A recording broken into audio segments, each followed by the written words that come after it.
ابراہیم علیہ السلام، اللہ تبارک و تعالیٰ نے ان کی جو تعریفیں کی ہیں قرآن کریم میں، اسی توحید کی وجہ سے، اور ان کا کارنامہ آپ پڑھیے، ان کا کارنامہ پڑھیے، اور وہ مرد مجاہد جس کو اقبال نے کہا کہ آج بھی ہو جو براہیم سا ایما پیدا، آگ کر سکتی ہے انداز گلستاں پیدا، آج بھی آگ انگارے جو ہیں پھول بن سکتے ہیں آپ کے لیے، آج بھی آپ کے لیے آگ بجھ سکتی ہے، پر ایمان ابراہیم جیسا ہونا چاہیے۔ الا تاکلون، بت خانے میں پہنچ کر اپنی قوم کے کہہ رہے ہیں کھاؤ یہ چڑھاوے، یہ نذرانے، یہ مٹھائیاں، یہ جلیبیاں، یہ بندیاں، یہ بتاشے، یہ مٹھائیاں، کھاتے کیوں نہیں؟ کھاؤ۔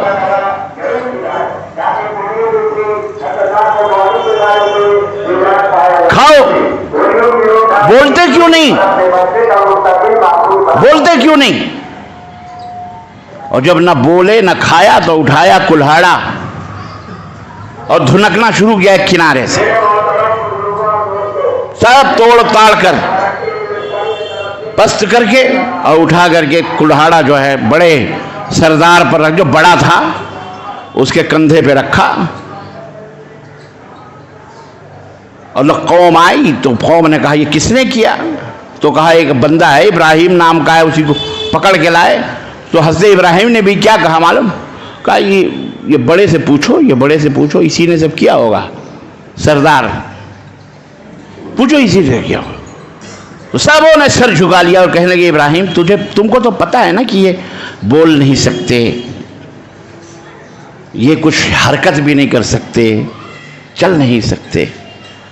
تو ابراہیم نے کہا اف لکم، تف ہے تمہاری عقلوں پر، اس کی پوجا کرتے ہو، نہ جو بول سکتا ہے، نہ چل سکتا ہے، نہ پھر سکتا ہے۔ قرآن کی اس آیت سے ہماری قوم بڑی ہوشیار ہے نا، کبھی بھی کسی غیر مسلم سے نہیں سنا ہوگا آپ نے کہ یہاں سے ہمارے فلانے دیوی دیوتاؤں نے بات کری ہے، کبھی نہیں سنا ہوگا، کیونکہ انہوں نے قرآن نہیں پڑھا ہے۔ یہ ہمارے کلمہ کو جو مشرک ہیں بیچارے، قرآن پڑھے ہوئے ہیں، ان کو پتہ ہے بولنے والا جو ہوگا وہ بہت بڑا ہوگا، جب بول دے گا تو سمجھو ولی اللہ، ہمارا مذہب صحیح ہے۔ تو انہوں نے گڑھا کہ خواجہ صاحب بھی بولتے ہیں، یہاں تک کہ قبروں تک پہنچا دیا بھائی ان کو، من ربکا کے جواب میں، ما دینکا کے جواب، یا غوث المدد و غوث پاک پہنچ گئے۔ تو ہمارے لوگ چونکہ حضرت ابراہیم کے واقعے کو جانتے ہیں، پڑھتے ہیں، جو ابراہیم نے کہا بولتے کیوں نہیں، تو کہا ہمارے بزرگ بولتے بھی ہیں، درگاہ سے آواز آتی ہے، مزار شریف سے کیا آتی ہے بولو۔ اور ایک شیخ الحدیث اس دور کے، افسوس اس بات کا ہے، اس عہد کا شیخ الحدیث اپنی کتاب فضائل درود میں لکھتا ہے کہ حضرت سید رفاعی آئے حج کے لیے، اور اللہ کے نبی کے دربار میں پہنچے جب مزار اقدس پر، تو کہا یا رسول اللہ، پہلے میری روح آتی تھی تیرے نبوت کو چومنے کے لیے، آج رفاعی بذات خود آیا ہوا ہے مصر سے آپ کے دربار میں، اپنا دستے مبارک نکالیے تاکہ میں اس کو بوسہ دوں۔ تو اللہ کے نبی نے دستے مبارک نکالا قبر سے، قبر پھاڑ کے، بولو دستے مبارک سمجھتے ہو؟ ہاں، ہاتھ نکالا، اور پھر حضرت سید رفاعی نے بوسہ دیا۔ 50 یا 90 ہزار لوگوں نے دیکھا۔ سن کون سے سن میں؟ کون سے سن میں؟ ایک سگریٹ ہے اس سن کے نام پر، نمبر پر۔ کون سا سگریٹ نمبر ہے؟ 35۔ ہاں، یہ بہت زمانے کی بات کر رہا ہوں میں، آج کی نہیں ہے۔ 35 ہے نا سگریٹ، کوئی 555۔ یاد رکھنا تاریخ، وہ سگریٹ یاد کر لینا، پینا نہیں، پینا نہیں، اپنی صحت کو مت برباد کرو۔ سگریٹ پینے والے ہو، بیڑی پینے والوں، یہ ننھے ننھے اپنے بچوں پر رحم کرو۔ بہت پان گٹکے کھاتے ہو نا، سوراخ ہو جاتے ہیں یہاں پہ، کینسر ہو جاتا ہے۔ اللہ سے ڈرو، یہ ننھے منھے بچے یہ تمہیں دیکھ کر خوش ہوتے ہیں. اپنی اولاد کو پان میں تمباکو کھاتے ہوئے سوچنا, گٹکا کھاتے ہوئے سوچنا کہ میرے ننھے منھے بچے اگر میں کینسر کا مریض ہوا تو کہاں سے کما کے لائیں گے, کیسے میرا علاج کرائیں گے, جب میں تڑپوں گا, جب میں جھنجھلاؤں گا, جب مجھے 10-10 لاکھ 25-25 لاکھ کے علاج, ایک انجیکشن 3-3 لاکھ کے 4-4, تو میرا یہ بچہ جو کہ میں 30,000 کا مالک نہیں ہوں, میرا بچہ کہاں سے لائے گا؟ یہ کیا کریں گے میرے بچے؟ میری بیوی جو معصوم بے گناہ گھر میں ہے, سگریٹ دھوئیں پی پی کر کے, ہم اسے بھی جتنا پینے والے کو نقصان نہیں ہوتا اتنا اس دھواں سونگھنے والے کو نقصان ہوتا ہے. سوچنا کبھی تنہائی میں بیٹھ کر, اور اللہ اگر ایمانی غیرت دے تو اللہ کے لیے اللہ سے ڈرو, اپنی صحت کا خیال کرو, اور یہ بیڑی, یہ گٹکے, یہ سگریٹ بند کر دو, توبہ کرو, بولو انشاءاللہ.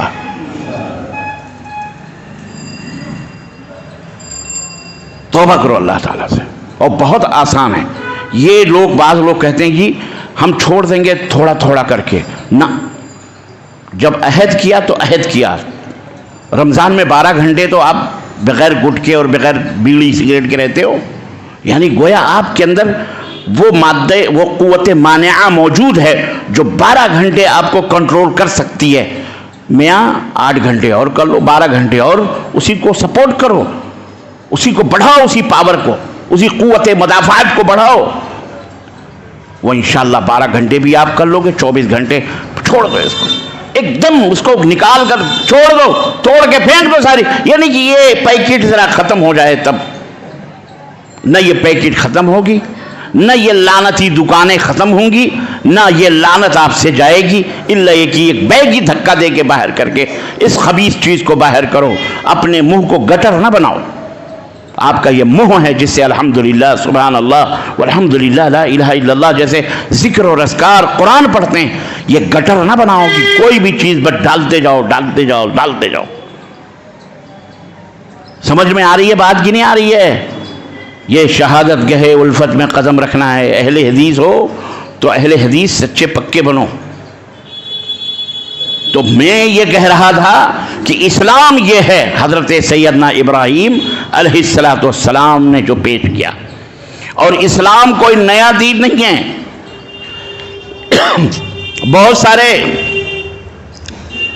گائے کا پیشاب پینے والے, گوبر کھانے والے باولے مائکوں میں, اخباروں میں, لوگوں میں, واٹس ایپ کے اوپر, فیس بکوں میں ڈیبیٹ کر رہے ہیں کہ اسلام 1400 برس کا دین ہے, محمد کا بنایا, محمد اللہ ہے. یہ محمد اللہ نہیں ہے, یہ اللہ کا بنایا ہوا قانون ہے. یہ 1400 برس پہلے کا نہیں ہے, بلکہ جب سے انسان اس دنیا کے اندر آیا ہے سب سے پہلا انسان وہ مسلمان تھا, اور وہ جو دین لے کے آیا وہ دین اسلام تھا. وہ دین کون سا دین تھا؟ یہ بچوں کو بتاؤ, ان بچوں کو سمجھاؤ, ان کے دماغوں میں ڈالو کہ ہمارا دین کوئی 1400 برس کا دین نہیں ہے, بلکہ یہ جب پہلا انسان اس دنیا میں آیا تھا اس کا دین کیا تھا؟ اس کا دین اسلام تھا. اس کا دین, یہ سبق آپ کو پڑھانا. اور اسلام کیا ہے؟ اسلام یہ ہے, اسلام تین چیزیں یاد رکھو اسلام کے اندر, کہ اللہ تبارک و تعالیٰ کے سوا کسی کو معبود نہ ماننا, اور دوسری چیز یہ ہے کہ اللہ تبارک و تعالیٰ کا تابع دار اور فرما بردار بن جانا, اللہ کے حکم کی تابع داری کرنا, اور تیسرا اللہ ہی کی عبادت کرنا, اور اللہ کے ساتھ کسی کو شریک نہ کرنا. یہ ہے اسلام. اسلام کیا ہے؟ ایک اللہ کو تسلیم کرنا کہ اللہ کون ہے؟ ایک ہے. اللہ کون ہے؟ معبود ایک معبود ہے. اور نمبر 2 اللہ کی تابع داری اور فرما برداری کرنا, اور نمبر 3 صرف اللہ کی عبادت کرنا اور اللہ کے ساتھ کسی کو شریک نہ ٹھہرانا. اسے اسلام کہا جاتا ہے. ان تینوں چیزوں میں اگر ایک چیز بھی کم ہو گئی تو آپ مسلمان کہلانے کے حقدار نمبر 1 کیسے مثال دیتا ہوں میں ادھارن کے طریقے پر. اگر کوئی شخص کہتا ہے کہ میں صرف میں اللہ کا تابع دار ہوں، لیکن وہ کہتا ہے اللہ واللہ کچھ بھی نہیں ہے، اللہ نہیں ہے. ارے بھائی جب اللہ ہی نہیں ہے تو تابع داری کا دم کیسے بھر رہا ہے؟ تو پھر وہ مسلمان ہو سکتا ہے جو اللہ ہی کو نہ تسلیم کرے؟ اگر وہ اللہ کو تسلیم کرتا ہے لیکن کہتا ہے میری مرضی، میں اللہ کو مانتا ہوں کہ اللہ ہے لیکن میری مرضی، اللہ نے میں خود مختار ہوں، میں جو چاہوں کروں، میرے اوپر کوئی پابندی نہیں ہوئی، تو ایسا بندہ بھی مسلمان ہو سکتا؟ بولو نہیں. اللہ کی تابع داری کرنا ضروری ہے. اللہ نے جن باتوں کا حکم دیا اس کو ماننا ضروری ہے. اللہ نے جن باتوں سے منع کیا اس سے رک جانا ضروری ہے، تب وہ ہوگا مسلمان.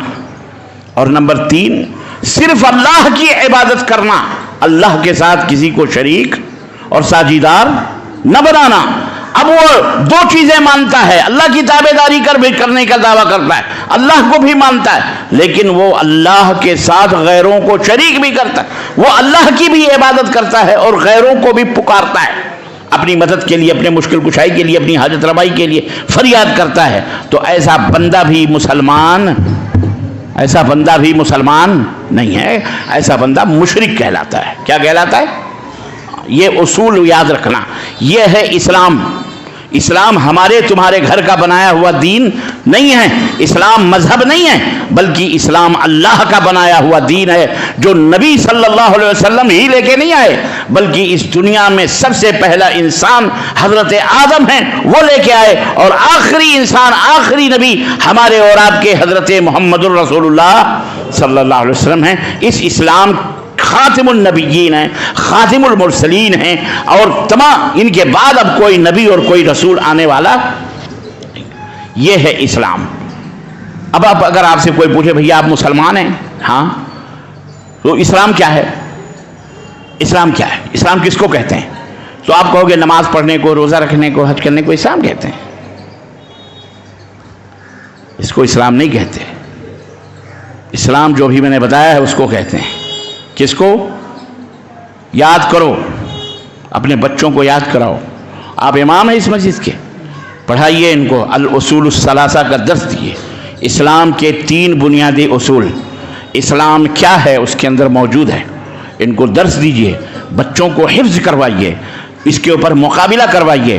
20,000 کا، 25,000 کا، جو اس کو یاد کرے اس کو اتنا انعام دیا جائے گا، تاکہ اسلام کا پریچے ہو. آپ مسلمان ہیں، آپ ہی کو پتہ نہیں، ایرو غیرو نتھو خیرو جمن شبراتی کو پوج رہے ہو، پکار رہے ہو، چلا رہے ہو، آپ کو پتہ ہی نہیں اسلام کیا ہے. تو آپ کیا لوگوں کو بتلاؤ گے؟ فاقد الشیء لا یؤتی شیء.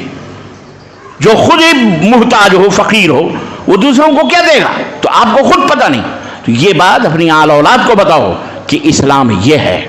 اسلام یہ ہے کہ ایک اللہ کو ماننا، اللہ کی تابع داری اور فرما برداری کرنا، صرف اللہ کی عبادت کرنا، اللہ کے ساتھ کسی کو شریک نہ ٹھہرانا، یہ ہے اسلام. اور جو اس کو مانے اس کو کہتے ہیں مسلمان، اور جو اس کا انکار کرے یا اس کے خلاف کرے وہ دائرہ اسلام سے باہر ہے. بات سمجھ میں آئی؟ یہی آج کے درس کا خلاصہ تھا. اللہ ہم کو بھی آپ کو بھی کہنے اور سننے سے زیادہ عمل کرنے کی توفیق عطا فرمائے، اور اللہ ہماری آل اولاد کو شرک جیسی نجاست اور غلاظت سے اللہ محفوظ رکھے. ہماری نسلوں کو، ہم کو، آپ کو، سب کو